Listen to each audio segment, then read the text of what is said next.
ఒంటి నిండా పావులేసుకోవడం అన్న మాటకు అసలు అర్థం వేరు. ఆయన మృత్యుంజయుడు. లోకంలో అందరూ మృత్యువుకి భయపడతారు. మృత్యువుకి మృత్యువు పరమశివుడు ఒక్కడే.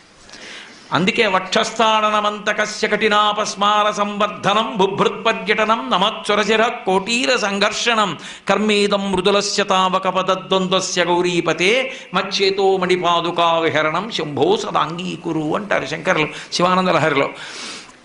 అటువంటి పరమశివుడు మృత్యువులకు మృత్యు అని చెప్పడం, కాలమునకు కాలమని చెప్పడం, పాములను మెడలో వేసుకోవడం. అందుకని అమ్మాయిన పావులు వేసుకుంటాడమ్మా. రేపు పొద్దున రత్న కంకణాలు పెట్టుకోమంటే పెట్టుకోడు. చందనగంధంబు జానడై పూయడు మద పంచ బాణ భస్మంబు కాని. రేపు పొద్దున్న మీ నాన్నగారు అంగరాగాలు తెచ్చి, అంగరాగాలంటే ఏదో పౌడర్ డబ్బా తెచ్చి అక్కడ పెట్టి రాసుకోవాయి సువాసన వస్తుందంటే రాసుకోడు. గబగబా వెళ్ళి ఇంతకు ముందు తన 3వ కంటి మంటతో కాల్చేసిన మన్మధుడి భస్మ తీసి ఒంటికి రాసుకుంటాడు.